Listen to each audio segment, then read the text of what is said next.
vraiment là pour le changement. Qu'est-ce qui s'est passé? Qu'est-ce qui s'est passé? Bello Bouba Maïgari est arrivé. Il a divisé les voix de l'opposition. Et Paul Biya est passé crème.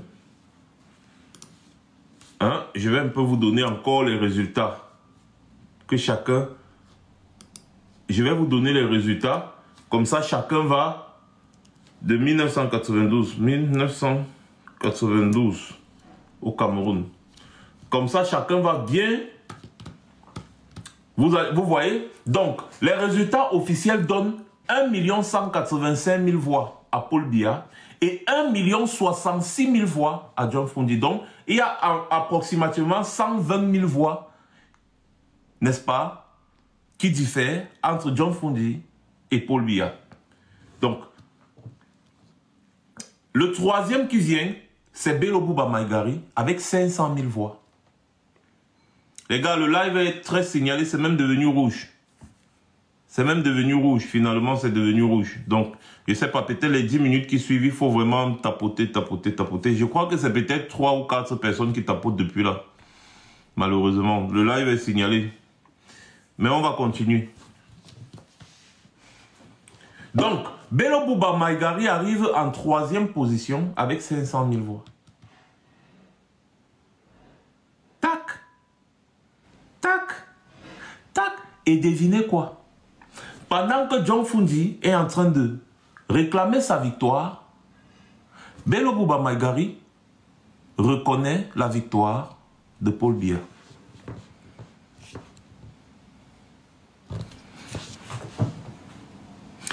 Je répète, pendant que John Fundi et l'Union pour le changement engagent la contestation post-électorale, Bello Bouba Maïgari, 3e à l'élection présidentielle, avec 500 000 voix, alors que les deux premiers ont respectivement 1 100 000 voix et 1 million de voix,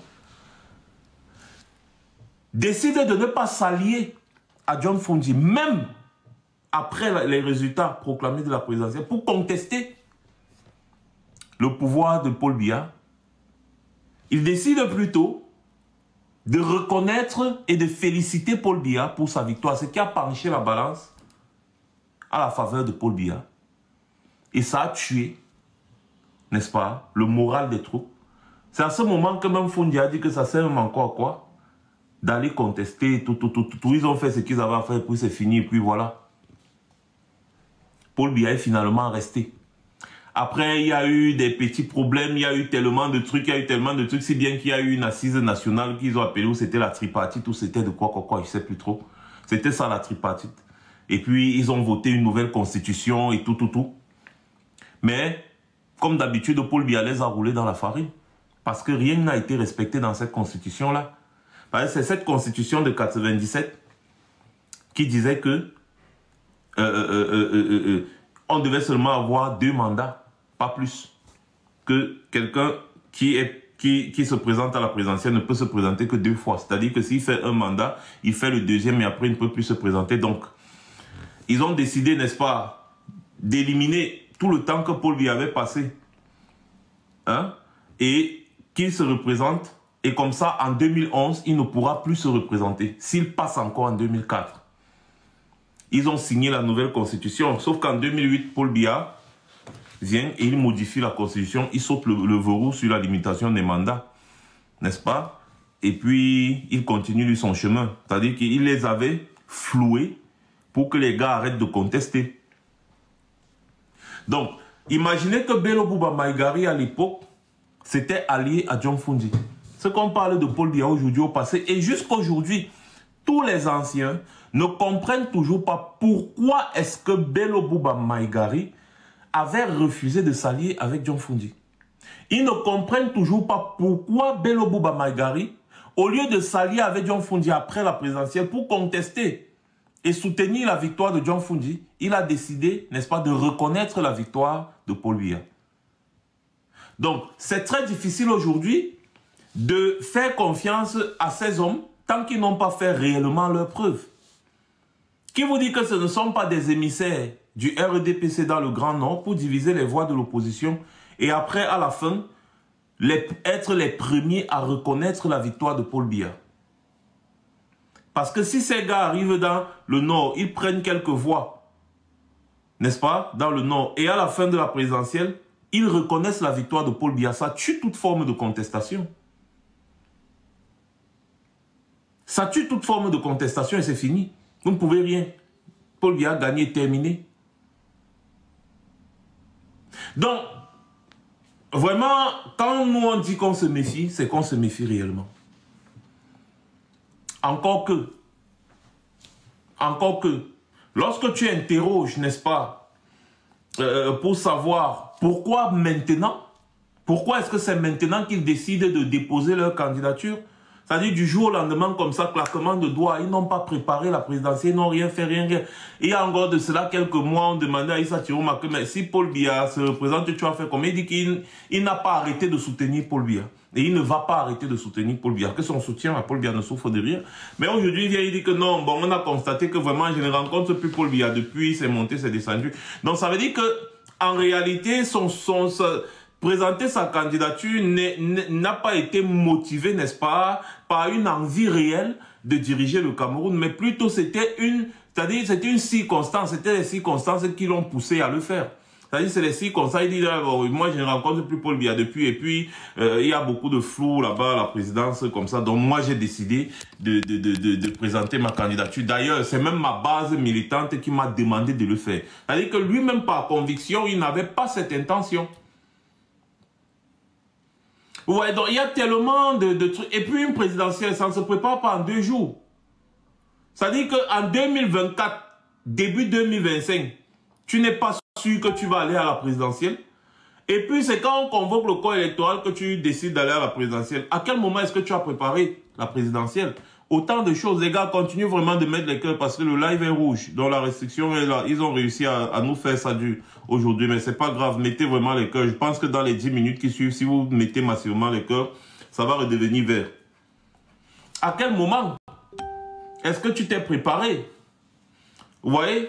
Donc, et en plus, connaissant le régime Biya, avec les petits trucs dont on soupçonnait, peut-être je prends quelqu'un comme Issa Tiroma, avec il y a des petits problèmes de détournement d'argent par-ci, par-là et autres, n'est-ce pas, des petits trucs comme ça on soupçonnait. Ils n'ont pas encore fait ressortir ça jusqu'à aujourd'hui, c'est bien évidemment parce que peut-être il y a quelque chose derrière, je n'en sais rien.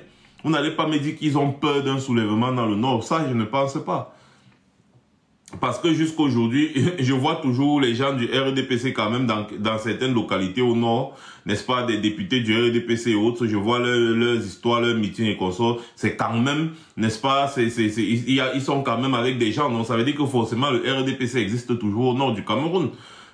Et en plus, on ne peut pas préparer une élection présidentielle en se focalisant seulement dans une zone comme le nord au Cameroun par exemple. Le sud Cameroun quand même, c'est beaucoup plus de voix que le nord. C'est-à-dire que vous pouvez bien faire tout ce que vous voulez au nord si du côté du sud Cameroun, c'est-à-dire en descendant, n'est-ce pas, il y a le centre, il y a l'ouest, il y a tellement, ils peuvent voter et puis toi qui es un peu populaire au nord, tu ne passes pas. Encore que ce n'est pas les seuls qui sont populaires au nord, il y a d'autres. Vous voyez un peu, donc, c'est pas convaincant. Et donc, il faut faire très attention. Parce que le piège se trouve encore à quel niveau? C'est au niveau où on veut forcément que Maurice Kamto se prononce là. Le piège se trouve aussi à ce niveau. Pourquoi est-ce que les gars sont focus sur Maurice Kamto? Donnez-moi 2 secondes là.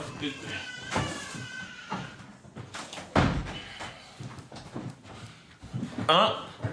Pourquoi est-ce que tout le monde ne parle que de Maurice Kamto? Non, il faut que Maurice Kamto se prononce. Il faut que Maurice Kamto se prononce. Pourquoi? C'est un peu comme si les gars veulent absolument que Maurice Kamto valide, n'est-ce pas, la forfaiture. Vous avez quelqu'un comme Kouagne, Cabral Libi, qui va, je ne sais pas où il était, il monte sur le podium, il commence à dire que les candidats qui ont été recalés se prononcent. Se prononcent comment? Donc c'est pendant vos meetings que Maurice Kamto va prouver aux Camerounais qui se bat pour eux.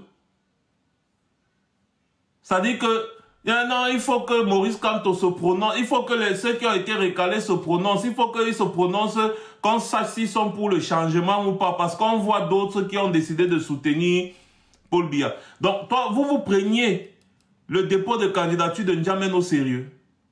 Le gars était dans ses calculs politiques, il est aussi parti là-bas pour se faire voir. À quel moment N'Djamène peut constituer un dossier pour déposer une candidature? Il prend l'argent où? Il a quel moyen N'Djamène même pour battre une campagne présidentielle? Il partait aussi là-bas parce qu'il voulait être sous les feux des projecteurs, tout faire pour se faire voir. Et puis son schéma a quand même payé parce qu'on l'a appelé dans le GFM. Et ce qu'il cherche depuis, il veut manger depuis parce que c'est un affamé. C'est un affamé. Même quand il était ici en Europe, il n'a jamais pu travailler. Il n'a jamais pu avoir même un titre de séjour. Il a passé tout le temps qu'il a passé ici. Après, il est descendu au Cameroun, soi-disant pour faire la politique. Il n'a jamais travaillé dans sa vie, N'Djamène. Il cherche seulement un poste d'élu pour se faire un peu de beurre. Vous voyez? Et ce n'est pas sur des gens comme ça qu'on peut compter pour dire, ben, écoutez, il y a des opposants qui ont déposé la candidature, ensuite ils ont soutenu Biya. Ça ne veut rien dire. Parce que même Gaga Aman a dit, en 2018, il avait dit qu'il va toujours soutenir Biya. Mais ça ne l'empêche jamais de déposer sa candidature à la présidentielle.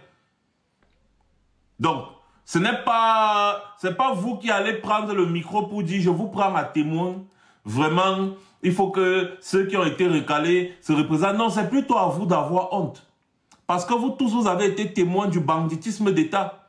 Vous avez été témoins de la filouterie du Conseil constitutionnel associé avec Elekam. Vous tous, vous avez été témoins. Et vous tous, vous savez que le jeu est biaisé dès le départ. Vous le savez très bien que maintenant, partir à l'élection présidentielle actuellement, avec tout ce qu'on a vu là, c'est juste être des figurants, c'est faire de la figuration.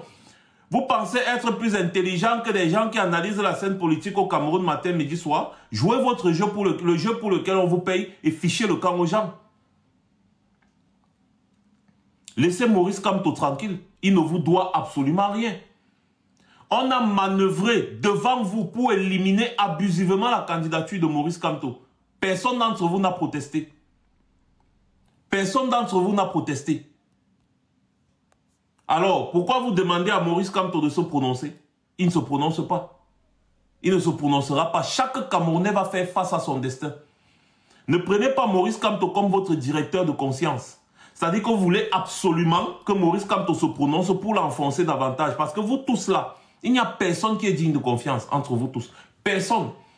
Personne d'entre vous n'a la carrure pour porter une contestation. Parce que pour battre le RDPC, c'est pendant une contestation et rien. Et rien d'autre. Et vous le savez.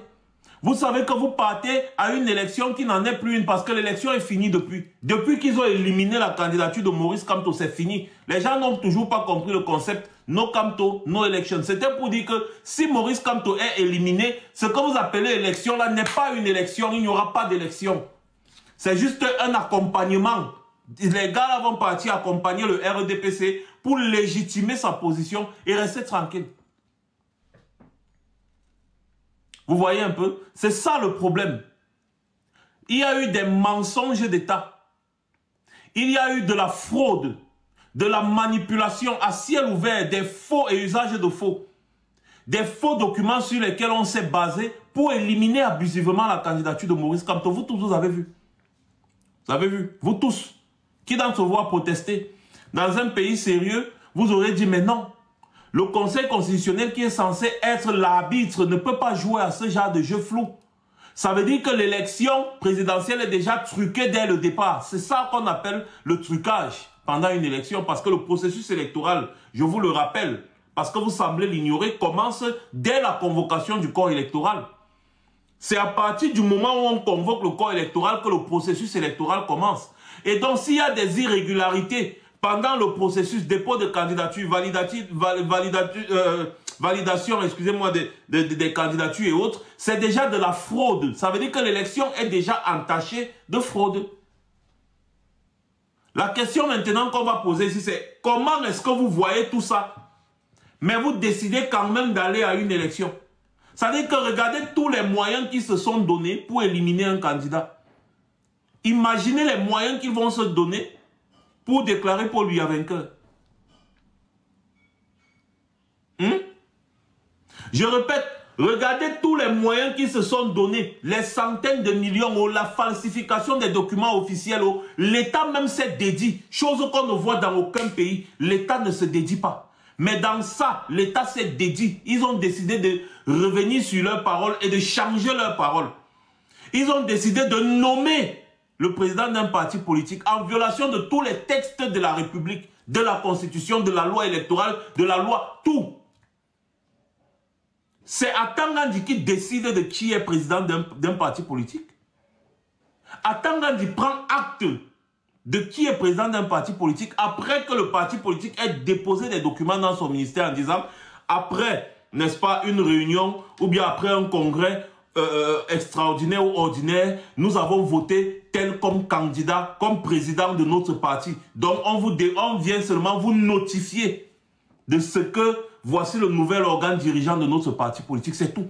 Ce n'est pas le ministre de l'administration qui décide de qui est président d'un parti politique ou pas.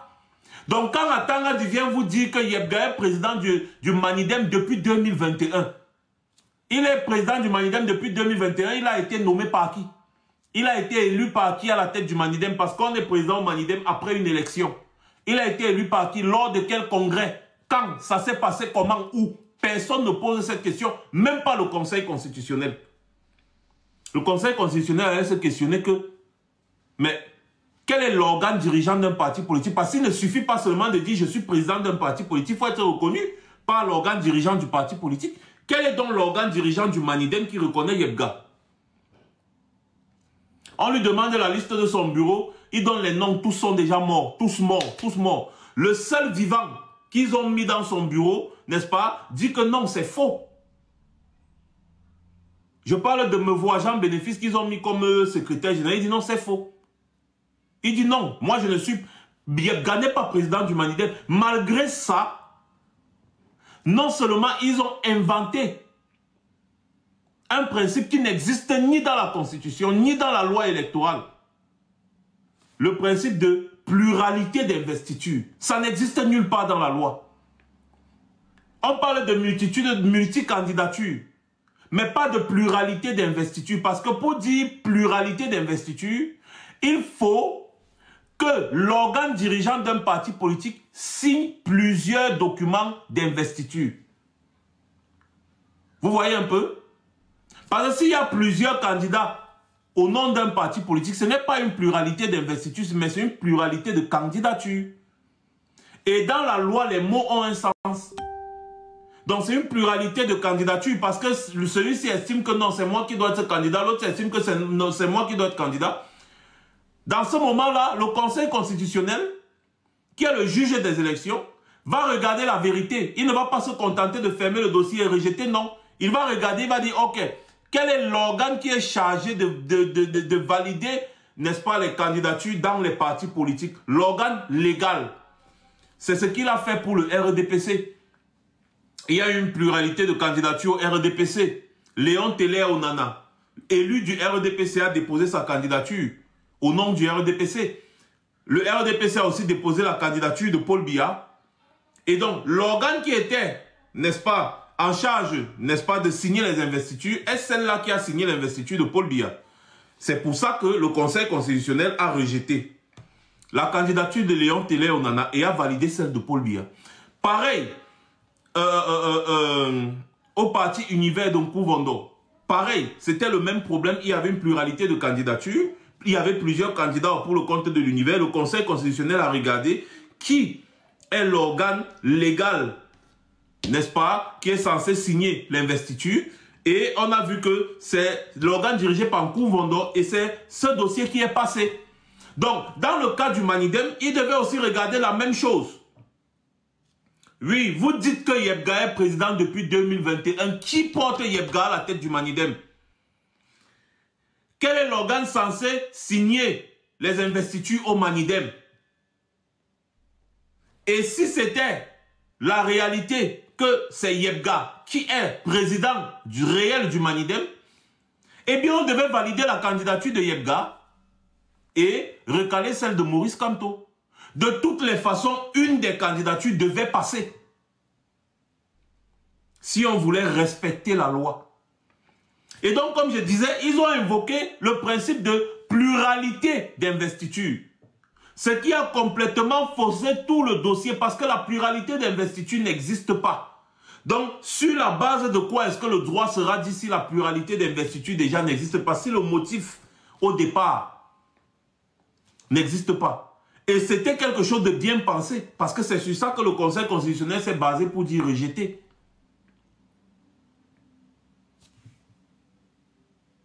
Et donc, il a rejeté les deux candidatures et Yebga est rentré lui dans son coin tranquillement parce qu'ils sont partis porter Yebga effectivement pour venir créer ce désordre-là, créer cette confusion, créer ce faux au vu et au su de tous les autres opposants.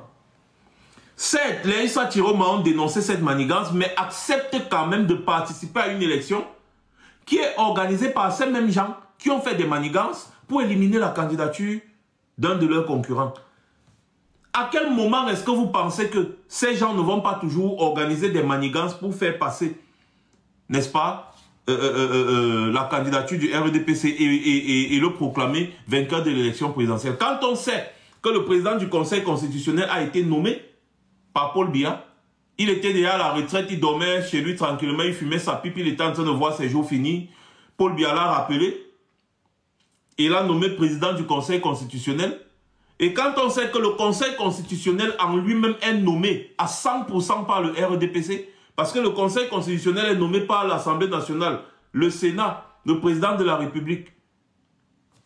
Tout cela, c'est le RDPC. C'est le RDPC qui a la majorité obèse à l'Assemblée nationale, plus de 90%, au Sénat, plus de 90%. Donc c'est toujours le RDPC qui a proposé les membres du Conseil constitutionnel, encore que certains membres du Conseil constitutionnel avaient des affiliations avec le RDPC. Et il y a un qui était le conseiller juridique de Paul Biya, Jean Foumané Akam. Il est décédé récemment, si je ne me trompe pas. Le président du Conseil constitutionnel est marié avec une députée élue du RDPC. Le président du Conseil constitutionnel fait partie d'une association villageoise qui a appelé Paul Biya à présenter sa candidature. Donc, avec tout ça, comment est-ce que vous pensez que le Conseil constitutionnel va un jour dire que Biya a perdu l'élection? Non.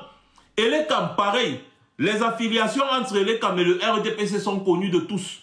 Donc les dés sont pipés d'avance. Et ce qui devait être le déclic, c'est le fait de faire du faux, des faux documents avec les sceaux de l'État, de la République. Faire falsifier un site gouvernemental. Faire du faux et usage de faux dans le but d'éliminer une candidature, un candidat avant l'élection. Donc, s'ils mettent tous ces moyens de l'État pour éliminer un candidat avant l'élection, vous pensez un seul instant qu'ils vont se donner tout ce mal-là, rien que pour éliminer un candidat. Et le moment venu, ils vont laisser les autres dire que oui, celui-ci a gagné, on valide, oui, c'est le nouveau président de la République du Cameroun. Mais c'est des bandits, c'est des malfrats, c'est l'arbitre qui porte, n'est-ce pas, les couleurs de l'adversaire, de ton adversaire sur le terrain. Donc forcément l'arbitre est pour ton adversaire. Vous avez un match qui se joue, le dernier défenseur porte le ballon avec les mains, il met dans ses buts. L'arbitre dit qu'il n'y a pas pénalty. Ou alors, le dernier défenseur, tu es en train d'aller marquer, le dernier défenseur te tire, il te jette au sol, il ramasse le ballon avec les mains comme le gardien, il tire devant. L'arbitre dit il n'y a pas pénalty, continue le jeu. C'est exactement ce qui se passe. Et vous pouvez compter sur cet arbitre pour donner des résultats justes. Mais l'organisation de l'élection est présidée par des bandits. Des bandits qui ont un intérêt. Il y a un conflit d'intérêts. Clément Atangana a intérêt à ce que le régime Biya continue de diriger le Cameroun parce que ça va lui permettre de continuer d'être président du Conseil constitutionnel. Rien que ça, c'est déjà un problème pour l'élection. Il y a conflit d'intérêts.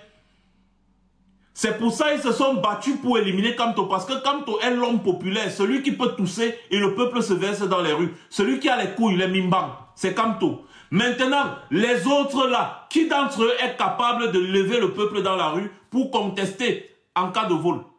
Qui? Citez-moi un.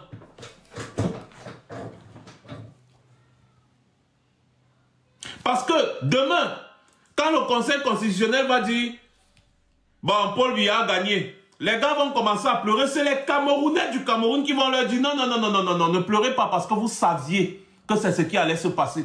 Vous saviez que c'est des bandits, mais vous avez quand même décidé de jouer à leur jeu. Assumez. Sauf que d'ailleurs, ils ne sont même pas dans cette posture de contestation. Hein. Les gars vont faire comme Bello Bouba a fait en 92. Ah bon, de toutes les façons, ils vont gratter la tête. Bon, Paul Biya a gagné. Hein. Il y a les législatives qui arrivent. Donc on va aller aux législatives, on va essayer de préparer la prochaine élection. Parce qu'eux, ils sont opposants pour préparer l'élection, avoir des petits députés, des conseillers municipaux, des maires. C'est tout ce qu'ils font. Personne d'entre eux ne veut réellement la présidentielle. Parce que quand on veut la présidentielle, on se bat. On se comporte comme Maurice Kamto s'est comporté ces dernières années. Maurice Kamto, c'est quelqu'un qui voulait réellement la présidentielle. C'est pour ça que le RDPC a tout fait pour éliminer la candidature de Maurice Kamto. Le RDPC a phagocyté des cadres du MRC en 2020 dans le but d'infiltrer le MRC, le détruire de l'intérieur. Je vous avais signalé ça ici, que la destruction de l'intérieur du MRC est en train d'arriver. Maurice Kamto a vu ça en avance. C'est pour ça qu'il a dit, vous savez, si on ne part pas à l'élection municipale et législative, ça va démasquer beaucoup de bandits. Et vous avez vu que ça a démasqué beaucoup de bandits. N'Djamen. Un exemple, N'Djamen. Vous avez les Noutak. Les Noutak, Amang Noutak.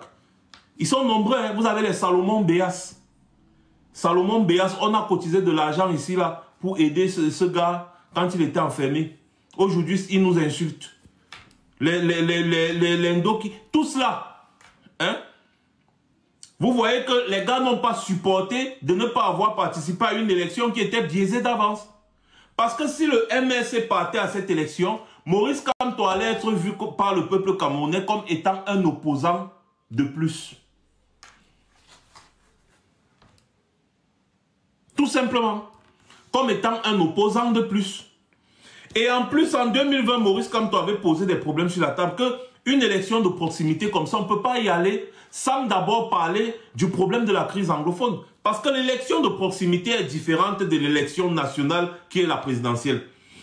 L'élection législative municipale, c'est une élection de proximité. C'est les populations, bloc by bloc, qui vont élire leurs dirigeants. Les dirigeants qui vont les diriger dans les localités. Donc vous ne pouvez pas organiser une élection de proximité comme ça quand il y a la guerre dans 2 régions du Cameroun. Maurice Kamto a évoqué ça en 2020. Vous ne pouvez pas dire que Maurice Kamto a boycotté l'élection en 2020.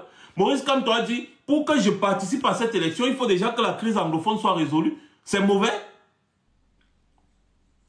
Il faut que le code électoral soit changé parce que le code électoral actuel est très mauvais.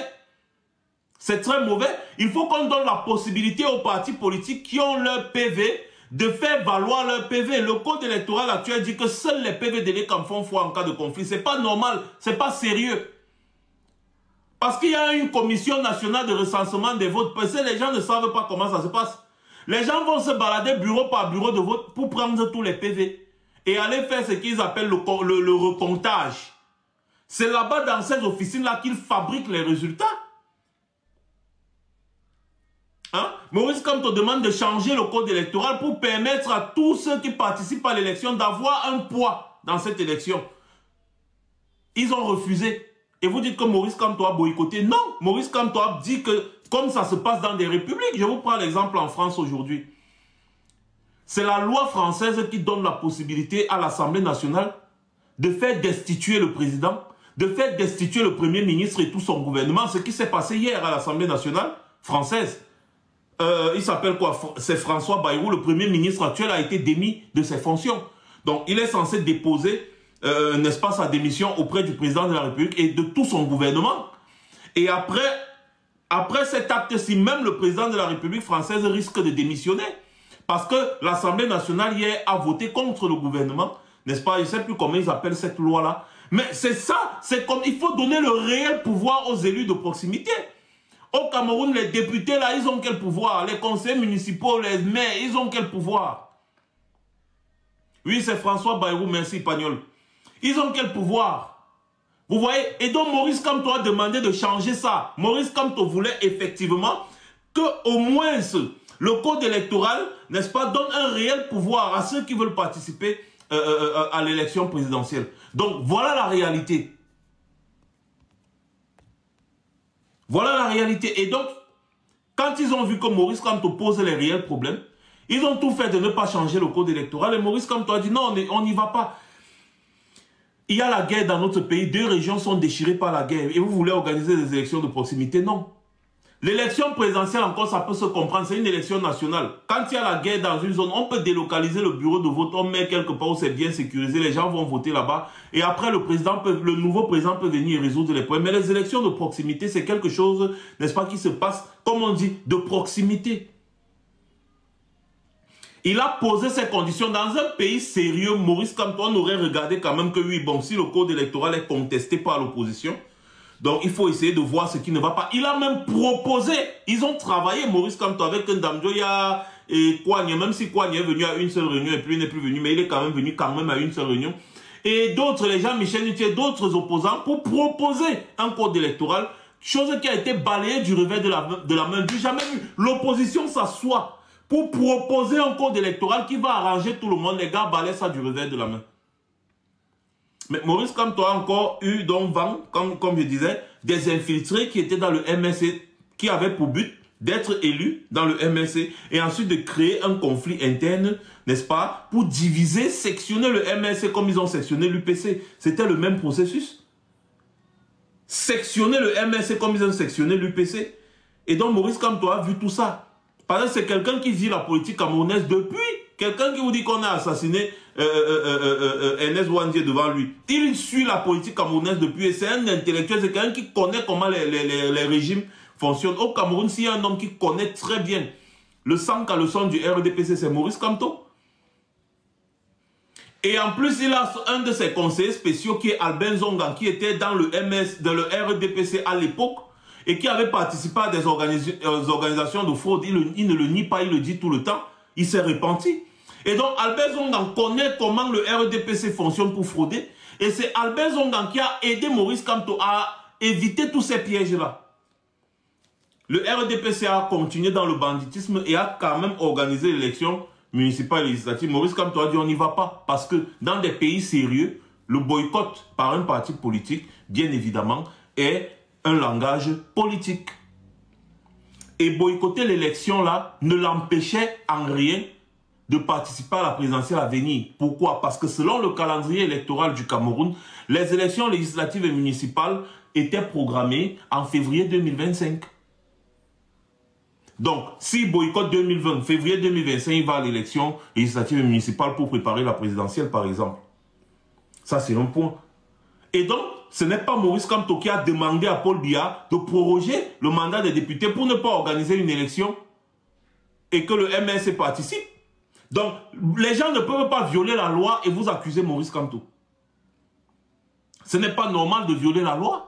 Macron aurait empêché la tenue, n'est-ce pas, du vote à l'Assemblée nationale hier. Si Macron, c'était Paul Biya qui était président de la France, c'est que jamais on allait, n'est-ce pas, voter contre le Premier ministre en France. Jamais on allait voter contre le Premier ministre en France parce que Paul Biya, ils allaient empêcher tout ça. Donc les gens ont bafoué les lois de la République dans le but d'écarter leur challenger sérieux. Ça devrait alerter toute la République. Ce n'est pas Maurice Kamto qui a refusé d'aller à l'élection, c'est le RDPC qui a empêché Maurice Kamto de participer à l'élection. Qu'est-ce qui... Je ne sais pas. Qu'est-ce qui a fait en sorte, quel était le motif avancé par Paul Biya pour proroger le mandat des députés et des conseillers municipaux pour 2026? Parce que la loi est claire, c'est en cas de crise grave. Lui, il a dit que c'est parce qu'il n'y a pas d'argent, il n'y a pas assez d'argent pour assurer les 2 élections, alors qu'une élection se tient en février et l'autre élection se tient jusqu'en octobre. Comment ça, il n'y a pas l'argent? Comment il n'y a pas l'argent pour organiser l'élection? Il faut quel argent pour organiser l'élection? Il faut quel argent? Dites-nous. Donc vous voyez que il a bafoué la loi pour renvoyer une élection. Dans le but d'empêcher Maurice Kamto de participer à cette élection. Parce qu'ils avaient l'intention aussi de bafouer une fois la Constitution en empêchant le MRC de présenter un candidat alors que la Constitution est claire à ce sujet. Pour qu'un parti politique présente un candidat à l'élection présidentielle, ou alors pour être candidat à une élection présidentielle, il faut être présenté par un parti politique qui a au moins un élu. La Constitution est claire à ce sujet. La loi aussi est claire à ce sujet. Quand la loi dit que pour, n'est-ce pas, participer à l'élection présidentielle, il faut être présenté par un parti qui a un élu. Ou alors être présenté comme candidat indépendant à condition de réunir 300 signatures à raison de 30 signatures par région. N'est-ce pas, d'élus par région. La loi est claire. La loi ne dit pas que pour participer à l'élection présidentielle, et si tu es présenté par un parti, il faut que ce parti ait participé à l'élection législative et municipale d'avant. La loi ne dit pas ça. À aucun moment, la loi n'impose à un parti politique le processus pour avoir des élus en son sein. Voilà où tout le débat a commencé à être soulevé sur les plateaux télé parce que les gars avaient réfléchi sur comment ils vont empêcher au MSC de se présenter. Quand ils ont commencé à voir que beaucoup d'élus de certains partis politiques démissionnaient pour rejoindre le MSC, ils ont dit que là, il y a un problème. Il faut absolument sortir le débat sur le mandat impératif. Oui, la loi dit que le mandat impératif est nul.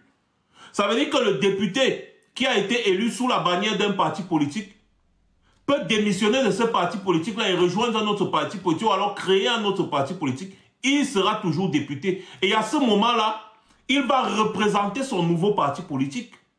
Il ne va plus représenter l'ancien parti politique dont il a démissionné. Tu ne vas pas me dire que tu travailles à MTN. C'est MTN qui t'a recruté. C'est MTN qui t'a même formé. Maintenant, le système de fonctionnement de MTN ne t'arrange plus. Tu démissionnes de MTN. Tu rejoins Orange. Mais on te dit que comme tu travailles Orange, là, tu travailles toujours pour MTN. Quand vous partez participer à des réunions, par exemple à Camtel, qui est votre tutelle, ou au ministère de la télécommunication, ou je ne sais plus comment ils appellent ça au Cameroun, on te dit que non, comme c'est MTN qui t'avait recruté dans le secteur de télécom, c'est MTN. Tu vas représenter MTN à cette réunion-là. Comment? La loi sur la démission est claire. Quand tu démissionnes d'un organe, tu n'as plus rien à voir avec cet organe. C'est pour ça que la loi dit au Cameroun que tout mandat impératif est nul. Ça veut dire que le mandat appartient à l'élu et non au parti politique.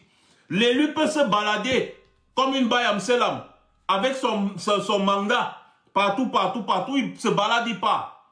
Le RDPC l'a toujours fait. Pourquoi quand ça arrive autour de Maurice Kamto, on bloque?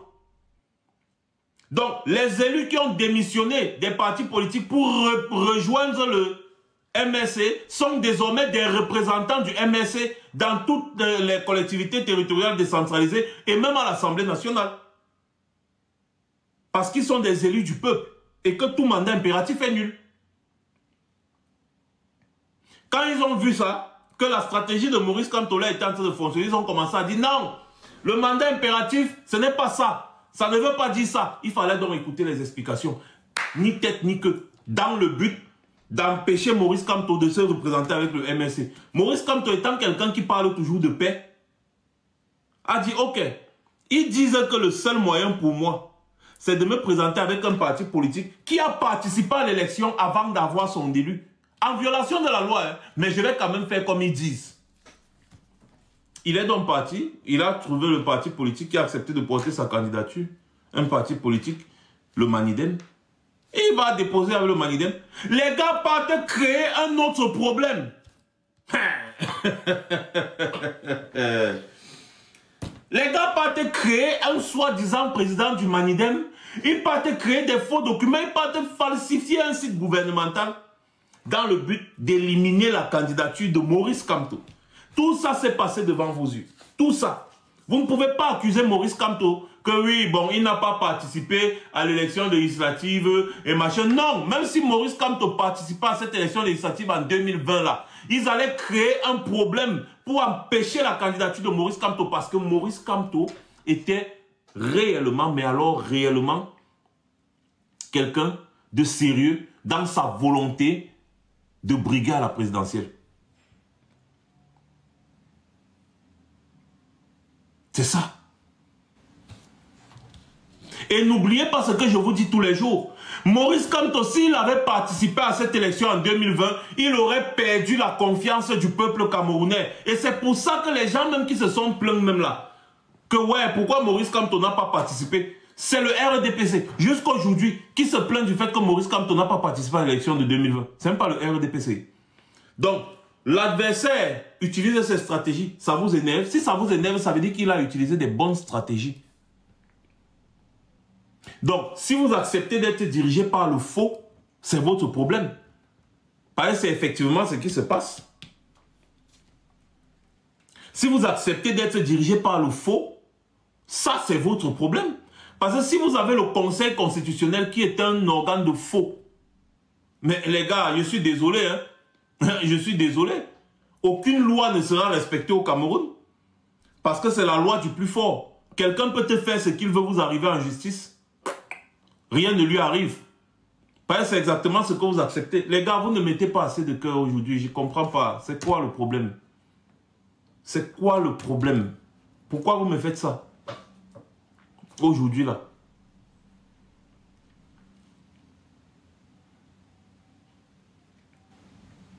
Donc, la réalité, elle est là.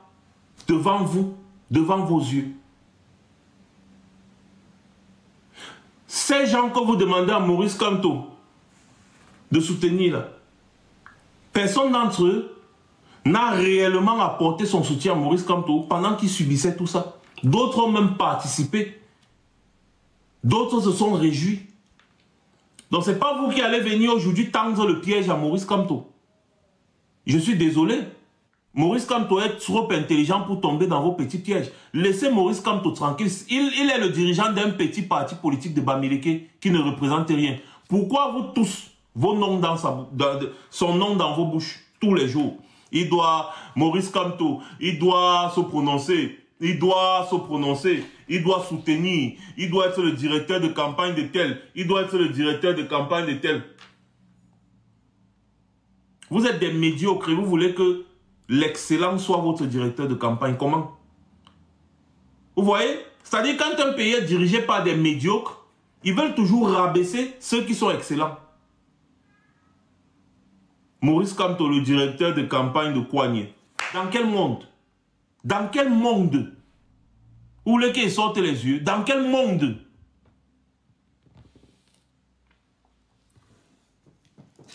Il prend le micro au lieu de parler de son programme politique aux gens.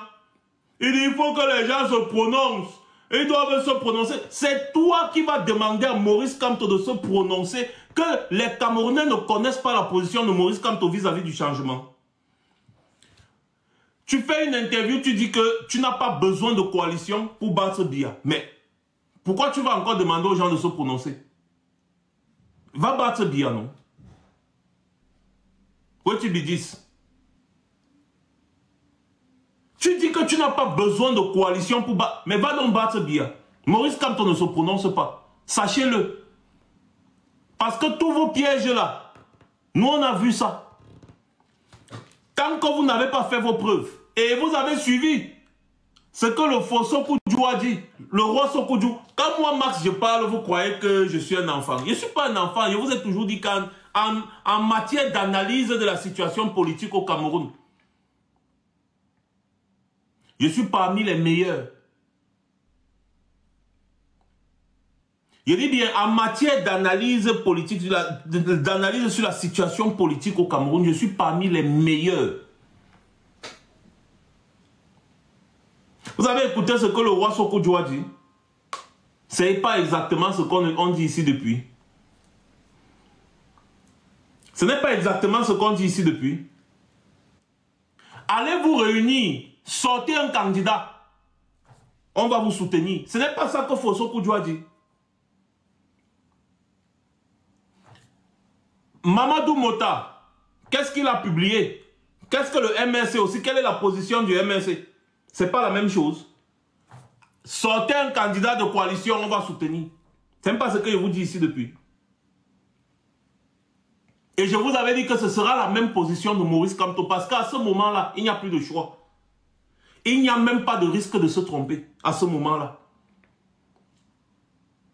Et toute réflexion logique empêche qu'on se trompe. Ça, c'est une logique. Si vous formez une coalition, vous présentez un candidat, ceux qui ont formé la coalition, on saura que ceux-là sont sérieux. Ceux qui vont refuser de participer à la coalition, on saura que ce sont les pions du régime qui sont là pour accompagner le régime. On saura tout ça. Former la coalition. Et on va vous soutenir. Même Maurice Kamto va appeler à voter pour vous. Quand Maurice Kamto appelle à voter pour Fundi en 92, c'est parce que Fundi est porté par une coalition aussi et qu'il a montré son sérieux dans son combat. Donc vous pensez que Maurice Kamto va se lever aujourd'hui, n'est-ce pas? Et appeler à voter n'importe qui, n'importe comment. Lisez ce que Maurice Kamto a publié encore.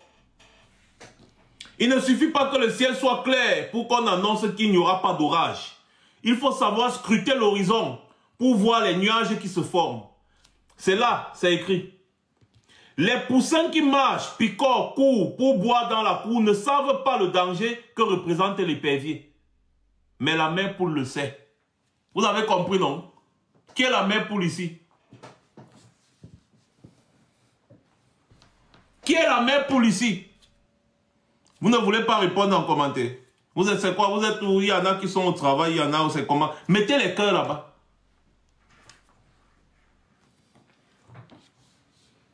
Vous jouez. Donc vous croyez que vous pouvez prendre Maurice Kamto dans vos petits pièges là? Hein? Vous pouvez prendre Maurice Kamto dans vos petits pièges là? Vous êtes là, vous faites comme des petits poussins qui picorent dans la cour avec insouciance.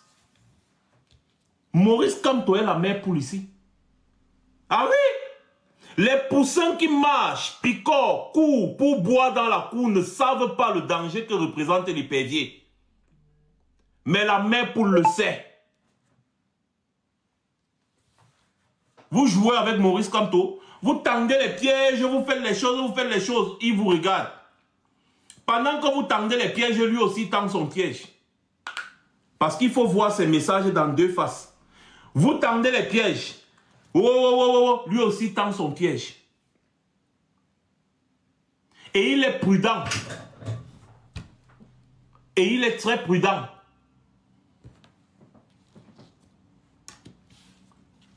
Donc, comme on dit souvent, il faut choisir entre la peste et le choléra. Nous, on veut bien faire un choix. Sauf qu'il faut vraiment réfléchir. Dans le cas, si on choisit entre la peste et le choléra, forcément on va choisir le choléra parce que on peut guérir, on peut soigner le choléra. Maintenant, qui est la peste, qui est le choléra? Parce que parmi tous ces gens que vous voyez là, même ceux qui sont en vue là, je vous ai expliqué ici là que en matière de politique au Cameroun, ces deux-là sont les grands retourneurs de veste. Je suis en train d'arranger le puzzle. Je n'avais pas tapoté assez, il y a déjà les puzzles qui viennent. Mais le live est quand même redevenu vert. Donc vous allez voir des gens vont dire non, c'est nous maintenant, c'est nous vraiment, c'est nous. Mais les candidats du Nord, c'est nous, c'est nous, c'est nous. Après, bim bim, le soir de l'élection, quand Elekam commence à dire que, oh, vraiment, c'est Paul Biya qui a gagné, hein, vous allez voir les mêmes personnes vous dire que bon, de toutes les façons, si Paul Biya a gagné, c'est pas grave. Attendons la prochaine élection. Pas c'est comme ça.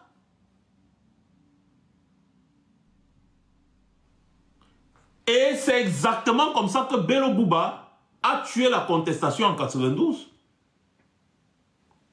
Comment ça se fait que Paul Biya a 1 185 000 voix?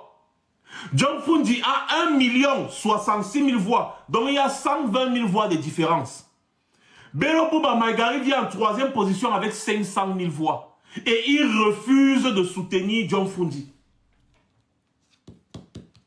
Parce que John Fundi disait qu'ils ont inversé les résultats, qu'en réalité c'est lui, John Fundi, qui avait 1 185 000 voix et c'est Paul Biya qui avait 1 066 000 voix.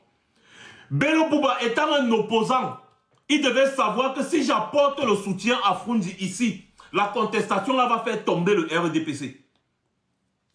Bello Bouba a reconnu la victoire de Paul Biya. Mais comment? Comment?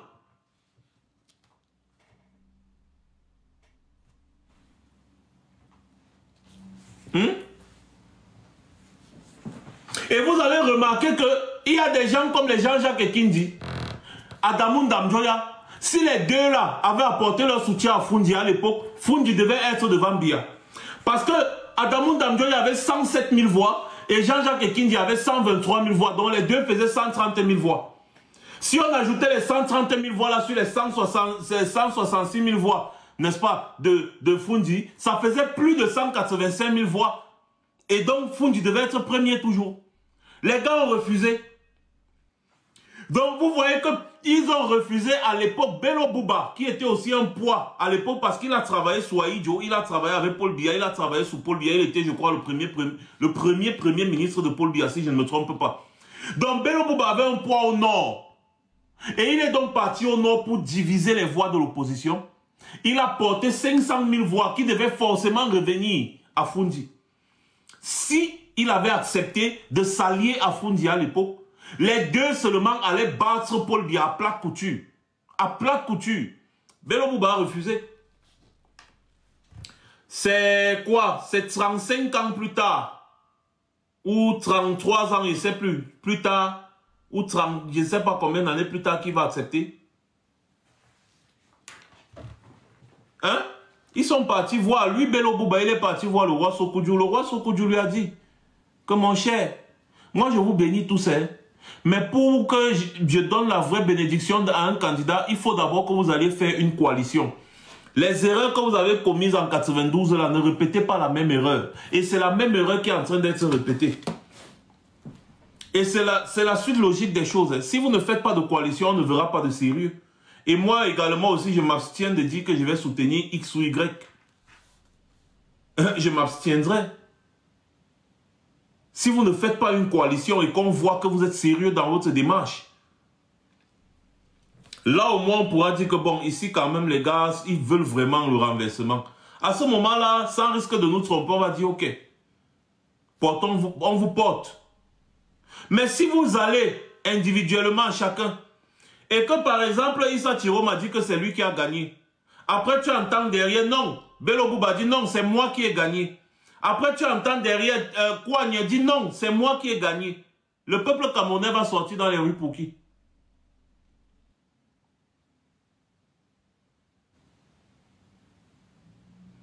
Sans compter que Biya aussi de son côté, forcément va dire que c'est lui qui a gagné.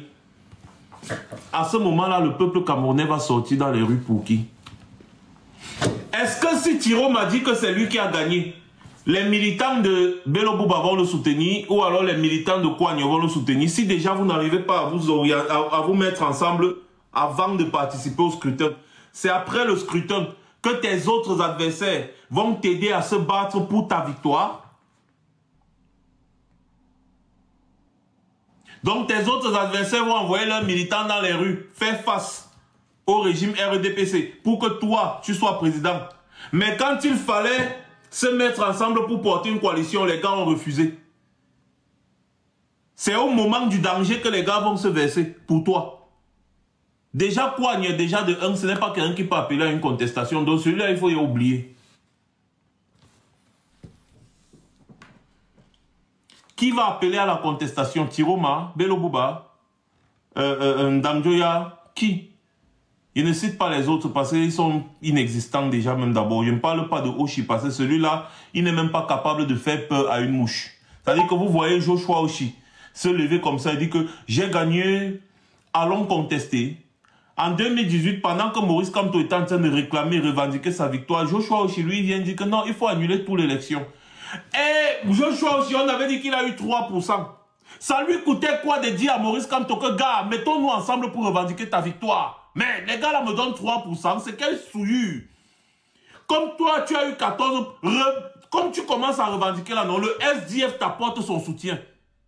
Ça coûtait quoi à Joshua Oshi en 2018 de le faire?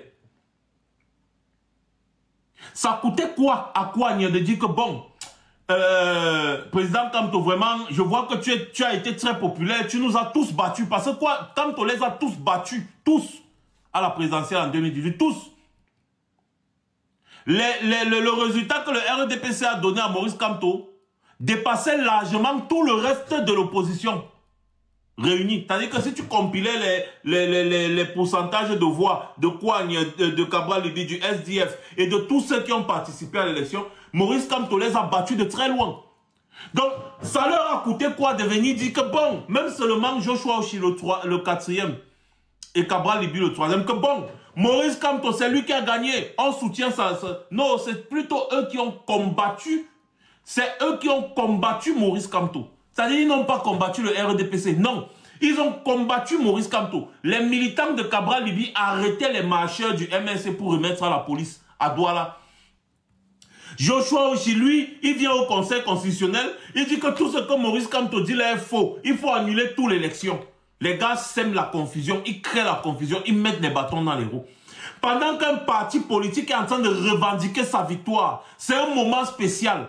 Tous les autres partis de l'opposition doivent le soutenir, ou se taire même. Mais non, Oshi part au Conseil constitutionnel, il dit hey, non, l'élection là ne s'est pas bien passée. Personne ne peut dire qu'il a gagné. Il faut recommencer à zéro. Donc le saké, comme on disait souvent à l'école. Et c'est les gens là qui demandent qu'on vienne les soutenir aujourd'hui. Mais ils sont fous ou bien ils s'en foutent. On rappelle l'histoire. C'est un peu comme si quelqu'un me dit que vraiment il faut faire confiance aux crocodiles. Ça dit va plonger dans l'eau là où il y a les crocodiles affamés. Il faut leur faire confiance. Si tu nages doucement, vraiment ça va aller. Mais vous êtes fous. Vous êtes fous. En 2018, on faisait déjà face à la dictature. En 2018, on faisait face à la dictature. Ça veut dire que même après l'élection présidentielle, quand Maurice Kamto a déclaré sa victoire, Oshi du SDF et Cabral Libby savaient qu'ils n'avaient pas la possibilité de battre le RDPC. Mais Maurice Kamto l'a fait. Et les gars le savent parce qu'eux-mêmes, ils avaient les PV. Ils ont refusé de soutenir Maurice Kamto dans sa contestation. C'est aujourd'hui, en 2025, que vous les voyez, les gars sont là bien avec le gros ventre. Chacun est député, ils mangent bien. Ils sont là. Quoi, il n'y en avait pas la voiture à l'époque. Aujourd'hui, quand même étant député, on lui a donné une voiture avec chauffeur, tout. Il va laisser tout ça pour aller se battre afin qu'on reconnaisse la victoire d'une autre personne. Vous êtes fous. Ou bien vous vous en foutez. Les gars, il faut lire les cartes. Hein. Ça se voit que vous n'avez pas joué au damier. Ça se voit. Moi, j'étais un très bon joueur de damier. C'est pour ça que je reconnais un autre joueur de damier à Maurice Kamto. C'est un fin stratège. Il déplace ses pions, il réfléchit. Quand moi, je m'asseyais face à un joueur de damier, non, tous les pions qu'il déplaçait, j'analysais. J'analysais. Et vous ne pouvez pas imaginer le nombre de calculs. Vous ne pouvez pas imaginer le nombre de calculs. J'analysais. Et c'est ça. J'ai bien envie de faire face ou de confronter, n'est-ce pas, les porte-paroles de tous ces différents partis politiques. Je vais leur poser même 2-3 questions. Vous allez voir que les gars seront perdus. Et comme je vous pose la question ici, est-ce que vous voyez les militants de Bello Bouba descendre dans les rues pour revendiquer la victoire de Issa Tiroma? Si déjà les deux ne parviennent pas à s'entendre pour porter une candidature unique, ou pour porter une candidature entre eux deux même seulement. Est-ce que vous voyez les militants de Cabral Libby descendre dans les rues pour se battre afin qu'on reconnaisse par exemple la victoire de Bello Bouba ou bien de Issa Tiroma? Est-ce que vous voyez les militants de Issa Tiroma et de Bello Bouba descendre dans la rue, se battre pour qu'on reconnaisse la victoire de Cabral Libby? Est-ce que vous voyez les militants de ces trois-là descendre dans les rues, se battre pour qu'on reconnaisse la victoire de Joshua Oshi, par exemple? Parce que c'est à ce niveau-là que tout va se jouer. Ne pensez pas un seul instant, je dis bien, tapez ici. Tapez ici. On parie. Ne pensez pas un seul instant que Elekam et le Conseil constitutionnel vont donner autant pour moi. Hier, le français vont donner un autre nom, à part celui de Paul Biya, comme vainqueur de l'élection présidentielle qui arrive. Ce n'est pas parce que ce sera Paul Biya qui aura gagné dans les urnes, mais c'est parce que c'est le chemin qui est tracé. Donc vous savez déjà ça.